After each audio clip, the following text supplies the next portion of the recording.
Five Nights at Freddy's was one of the biggest video game series of the 2010s. For years, you couldn't go anywhere on the internet without seeing it mentioned. When the original FNAF game came out in August 2014, it changed the course of both video game content on YouTube and indie horror as a genre, and recently the series has had a new wave of popularity thanks to Security Breach coming out last year. Despite all this though, not a lot of FNAF fans these days really understand the game's storyline. Originally, the mystery of the lore was one of the biggest draws for new fans, but with each new game, the stories seem to get bigger and more complicated, and a lot of people have stopped being able to keep track. Then there's a reason these games are so hard to follow. The storytelling is non-linear, with key plot points being sprinkled into the background of each game, or tucked away in obscure Easter eggs. Sitting down and playing all the games in order won't even really give you a full understanding of the story unless you have someone there to walk you through it and help put all the pieces together. That's basically what I'm planning to do with this series. My goal is to go through each game and break down all the information available. First the main story, then hidden secrets, and do my best to put it all together piece by piece. Hopefully when it's done, everyone will come out of it with a fuller understanding of the actual story behind these games. Honestly, despite how convoluted and messy it can be, I personally really love the story that emerges from all these games when all the pieces are put together. And hopefully I can convince you to love it as much as I do. As we go through the games, I'll do my best to put together the main story, but the thing about FNAF is that there's a lot of elements that can always be interpreted in different ways. I'll explain my personal favorite theories and why I like them, as well as any other popular ones. My goal is to give people all the info out there, so if there's another theory that you prefer, feel free to read the story that way instead. Also, one last quick clarification on what games I'm focusing on. Like you can tell from the title, this video is about FNAF 1 and 2. I hope to get to most of the games soon enough, but the post-Click Team games mostly tell a different story, and one that's not even really finished being told yet. The story I'm focusing on begins with FNAF 1 and ends with Ultimate Custom Night in 2018. Okay, that's enough build-up. Let's take a look at the game that started it all, Five Nights at Freddy's 1. In Five Nights at Freddy's, you play as a security guard working the night shift at Freddy Fazbear's Pizza, a children's entertainment restaurant similar to Chuck E. Cheese. The location features 4 main animatronics: Freddy, Bonnie, and Chica on the show stage, and Foxy in Pirate Cove. Your job is simple. For 5 nights, you must monitor the security cameras to keep watch over the animatronics. You are given a tutorial through recorded messages left by the previous night shift worker, commonly known as Phone Guy. He says that at night, the animatronics wander because they are left in free roaming mode to keep their joints from locking up. However, players soon realize that their behavior is strange in other unexplained ways. They stare into cameras, move silently towards the security office, and attempt to get inside. Phone Guy unconvincingly warns that if they see you, they will detect you as an endoskeleton without its costume on, and will violently stuff you into an extra suit in the back room, killing you. Despite this, the player can't help but feel that there is something more sinister, almost supernatural going on in this dingy restaurant, perhaps something that's a more direct cause of the horror they find themselves in. The Phone Guy gives the player a few key pieces of information about the restaurant throughout the nights. Most of these have to do with gameplay, such as monitoring the cameras for Foxy. One particularly odd thing he mentions though is the bite of 87, which he says is the reason the animatronics aren't allowed to walk around during the day anymore. On the Night 4 recording, Phone Guy seems to be in distress. He asks the player to check inside the suits in the back room, as the sounds of the animatronics attacking are captured on the recording. The call cuts off abruptly, and on Night 5, the call we receive is garbled and incomprehensible.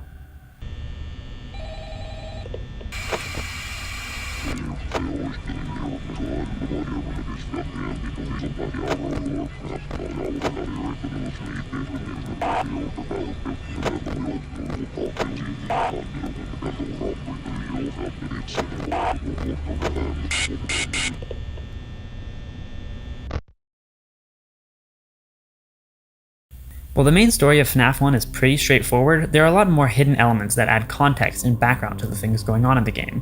One of the most obvious is that the game is not actually 5 nights. While the main story is 5 nights long, beating Night 5 unlocks the 6th night with harder AI levels and no phone call. Beating this night unlocks Custom Night mode, which allows the player to set the AI levels of the animatronics themselves. With each of these separate endings, we can gain a bit more info about the story and setting. Night 5's ending shows us that the security guard we've been playing as is named Mike Schmidt, that it is currently November 11th of an unknown year, and that we are getting paid $120, or $4 an hour. Night 6 gives us the same information, with a generous overtime payment of 50 cents. Or really, isn't it a whole separate $120.50 for the night? And neither option really makes sense, but I guess. Beating the Custom Knight shows us instead that our Mike Schmidt was fired after 7 days for tampering with the animatronics, general unprofessionalism, and odor.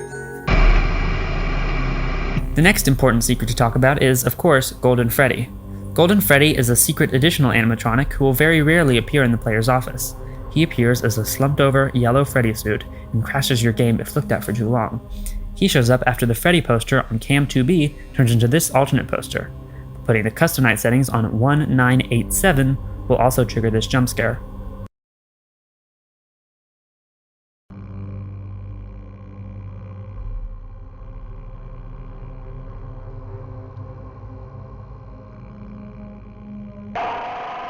Golden Freddy is just one of many mysterious Easter eggs that can appear throughout the game. Another that every player will encounter are the "It's Me" hallucinations, images that flash on screen of the animatronic staring at you, accompanied by the text, "It's me." This text will also rarely appear on the sign in front of Pirate Cove, and in the East Hall. The East Hall can also contain these images of crying children. The most important Easter eggs in FNAF 1, though, by far, are the newspaper hallucinations.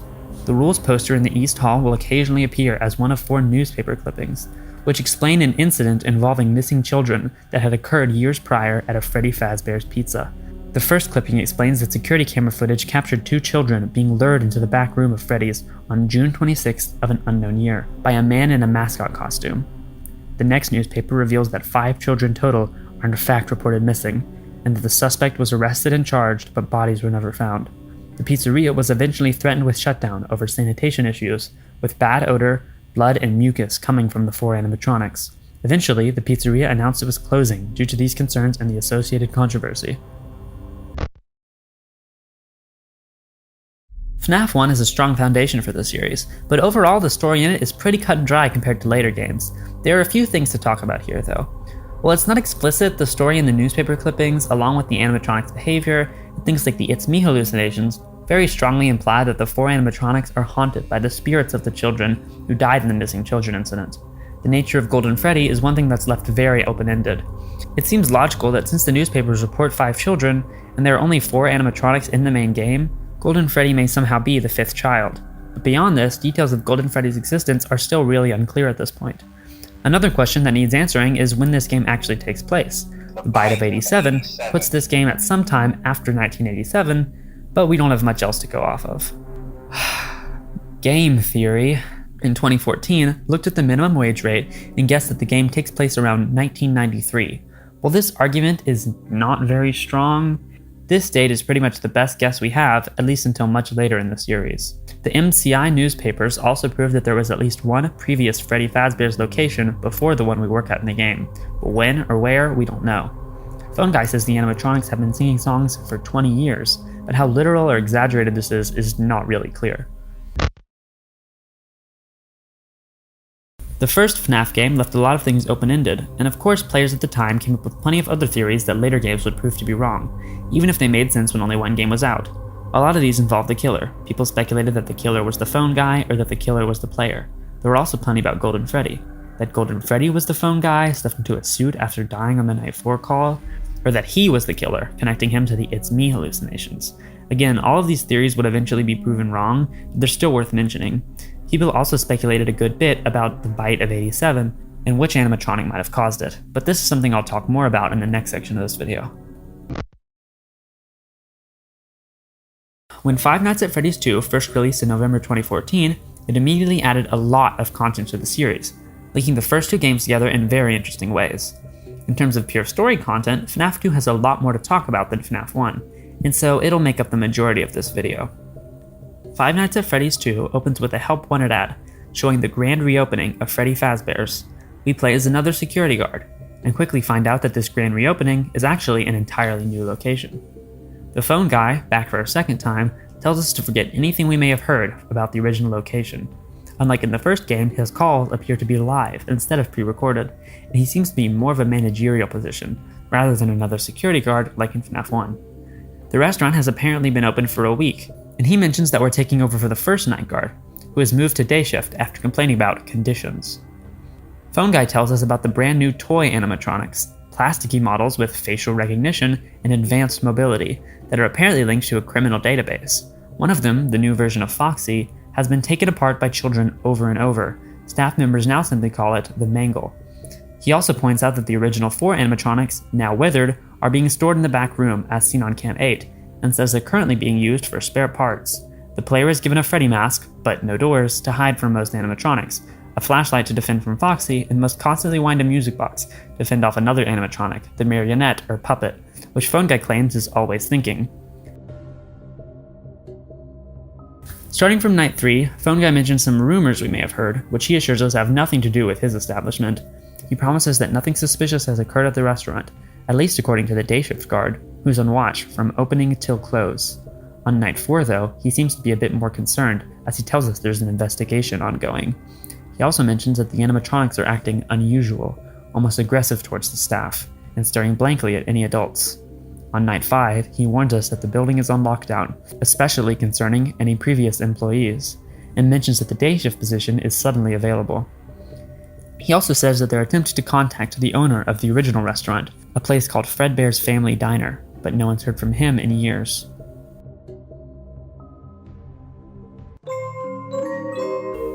Beating Night 5 gives the player another paycheck with more information. The security guard we've been playing as is named Jeremy Fitzgerald, and we learn the current date is November 12, 1987. Beating the 5th night of course unlocks Night 6, which actually does feature another call from Phone Guy in this game. On Night 6, Phone Guy is shocked to find Jeremy there. He says the place is closed down, but tells him to stay overnight for his own safety. He says that someone used one of the suits. We had a spare in the back, a yellow one. Someone used it. Now none of them are acting right. He then tells Jeremy to come to the day shift for a final birthday party tomorrow, and to wear his uniform and stay close to the animatronics. The Night 6 ending features another check, this time on top of a newspaper showing that Freddy's is closing for good. It mentions that the toy animatronics will be scrapped, but the originals will be kept for a possible reorganization.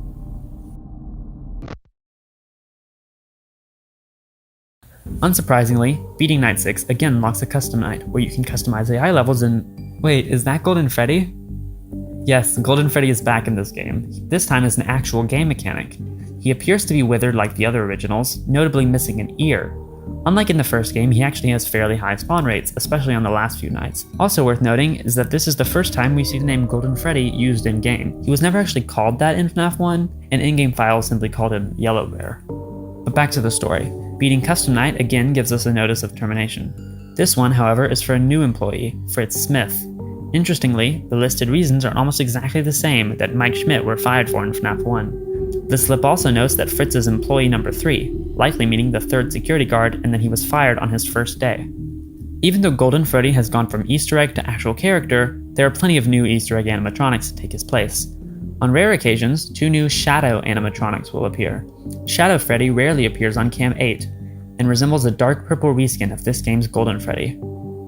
Shadow Bonnie, also called RWQFSFASXC in the game files, is a solid black reskin of Toy Bonnie with white eyes and teeth.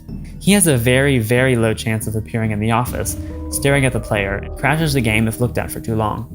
There's one more Easter egg animatronic that also appears sometimes, JJ. She seems to be a female equivalent to Balloon Boy, and occasionally appears under the player's desk and stares at you. She can't do anything to hurt you though. Also important to note, although not really an Easter egg, are these cutscenes that play after beating each night. In these scenes, we seem to be looking through Freddy's eyes, standing on a stage after dark. In the first one, which plays after starting the game for the first time, we see Chica to our left and Bonnie to our right. After night 2, we see the same scene, except Bonnie and Chica are now staring at the player. After night 3, Golden Freddy joins them, staring directly at us in the center of the screen. On night 4, the puppet appears instead, looking at us ominously, and following the player as we turn Freddy's head. Notably, none of these animatronic models are withered, implying these scenes don't take place at the FNAF 2 location. Now those of you who know a bit about FNAF 2 will surely have noticed by now that I haven't mentioned anything about the game's most obvious and most interesting set of Easter eggs. FNAF 2 is actually the first FNAF game to feature 8-bit minigames. These games have a small chance of appearing after the player gets a game over. There are 4 of them, and I'll be going over each in detail. After that, we can finally get to the story analysis. The first game we'll be looking at is labeled Take Cake to the Children. In this game, you play as Freddy, and must walk around the restaurant delivering cake to children. A single child is locked on the outside, crying, as a robotic voice spells out, "Save him." Eventually, a purple car drives up, and we can only watch as a purple man steps out. Freddy slows down to a standstill as the man seemingly kills this child, who is replaced with a gray spirit, as the man then drives away. The minigame ends with a jump scare from the puppet.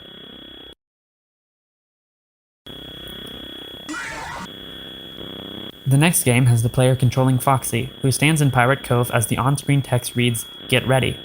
The text changes to "Go, go, go," and Foxy must run to the right, to an audience of 5 children. This repeats 2 more times, but on the third, the same purple man is standing in the corner by the stage. The 5 children are replaced with 5 more gray spirits. The game ends with a jump scare from Foxy.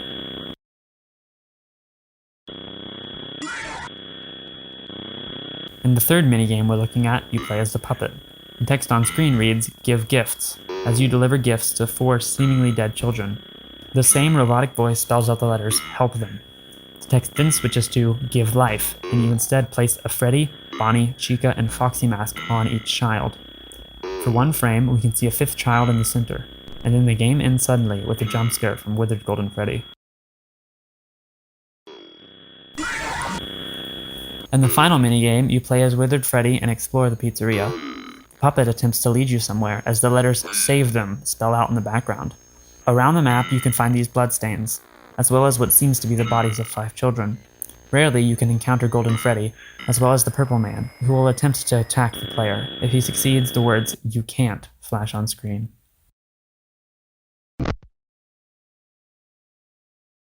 Yeah, like I said going in, this game gives us a lot to talk about. Just for clarity's sake though, the first and most important thing to understand is that this game actually is a prequel to the original FNAF. This can be pretty much immediately inferred from the beginning of the game, since in Night 1 we hear the voice of Phone Guy who died in the first game. The paychecks also confirm this, as this game takes place in 1987, or the same year as the Bite of 87 mentioned in FNAF 1. Since the Night 6 newspaper says the original animatronics will be kept for reorganization, we can assume that the company fixed them up and reopened again before the game takes place. Even if this is true though, it seems that there still must have been yet another Freddy's location before the 1987 one.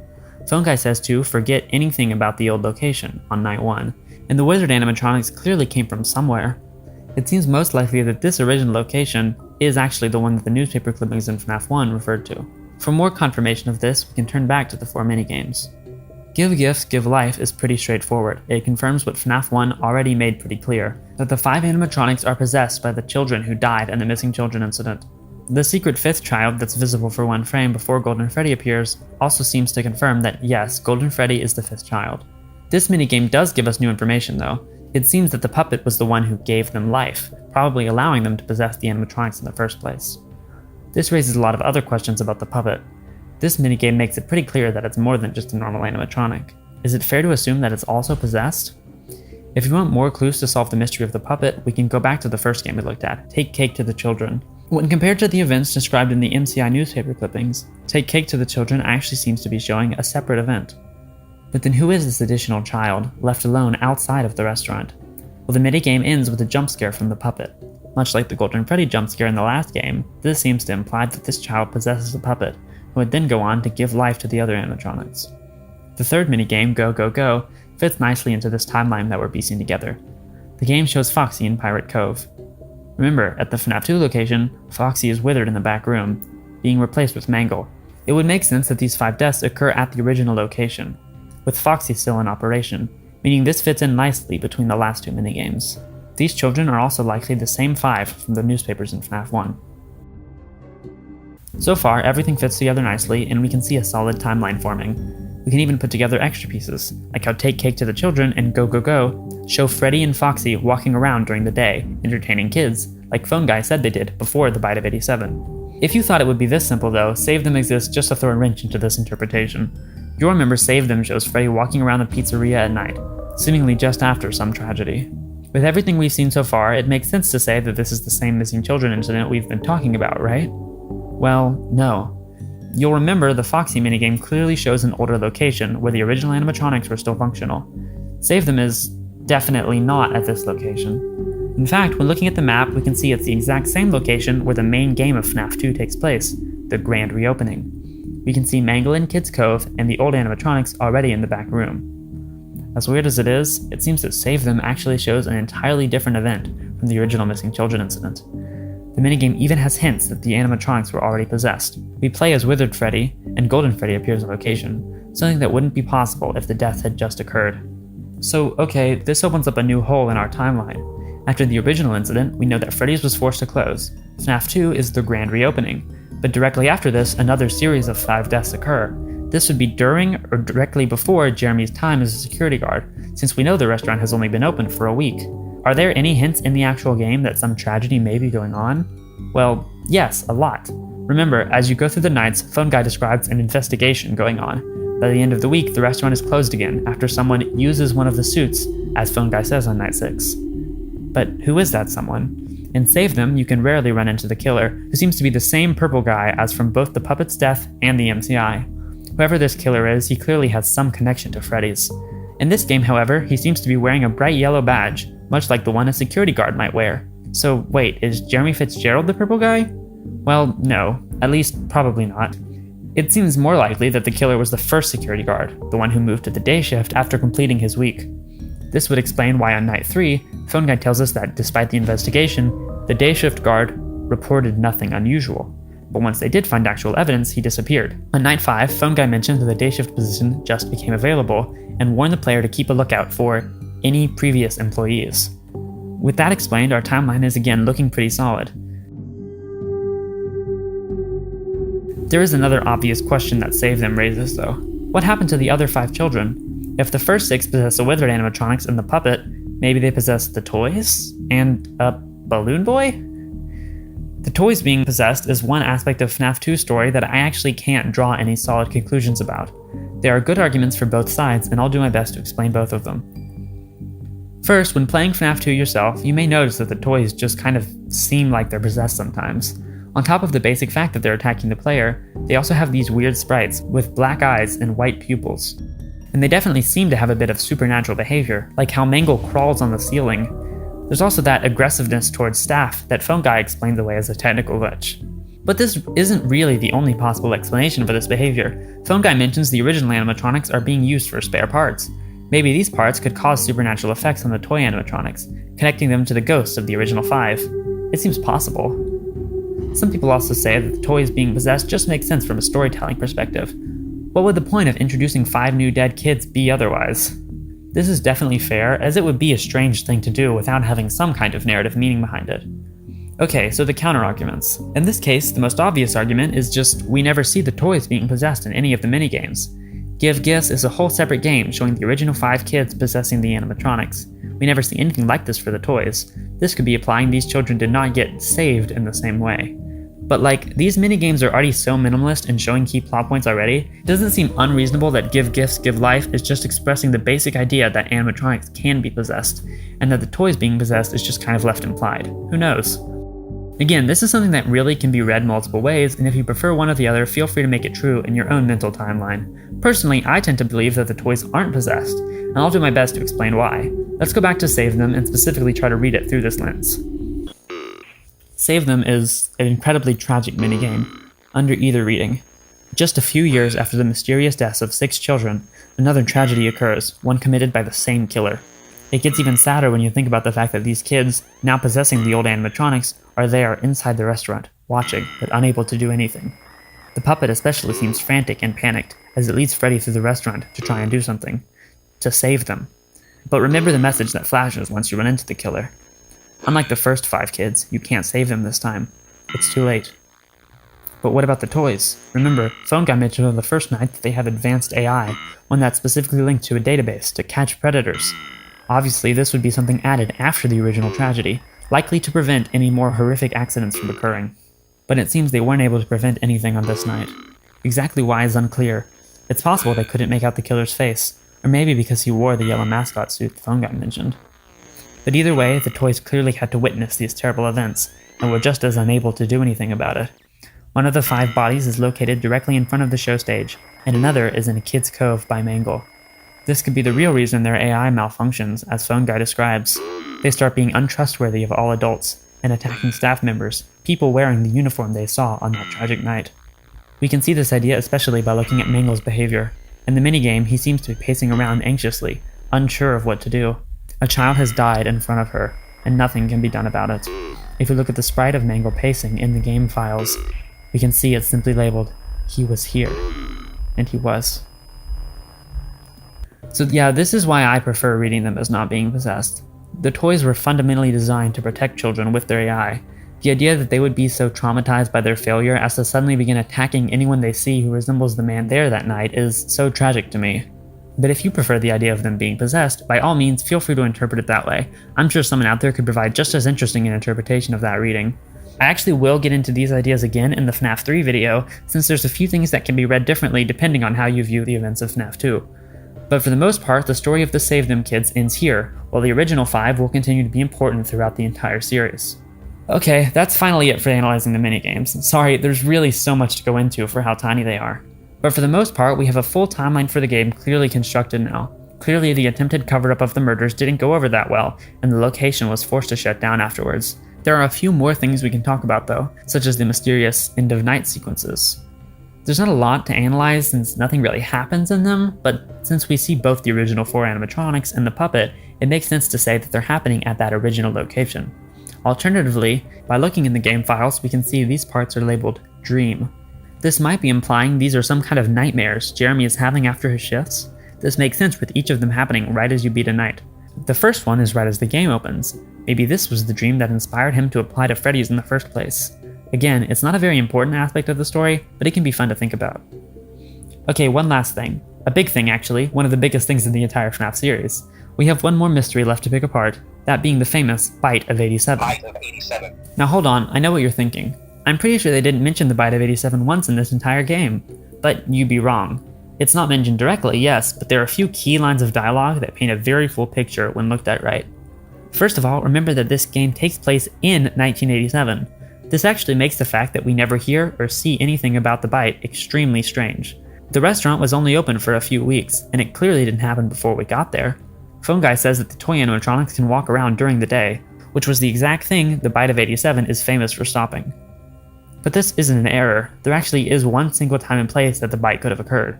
Remember, after night 6, Jeremy is told to come in the next day for the day shift, to supervise one last party. We never see or hear anything about this party in-game, but considering the restaurant closes immediately after, it seems that this was when the famous Bite took place. But in that case, who is the Bite victim? Most people playing FNAF 1 would assume the victim is a child, but the animatronics are behaving fine around children, only being aggressive towards adults and especially staff members. It seems that the most likely Bite victim is actually Jeremy Fitzgerald himself. Phone Guy specifically told him to wear his uniform and stay close to the animatronics. With the way they're acting towards staff members, this seems like a very dangerous place for him to be at the time. So if Jeremy is the Bite E, which animatronic was the Bite Er? We know it had to be one of the toys, since they were the ones at the party. And taking a look at them, it feels like Mangle is the obvious candidate. I mean, just look at her attack animation.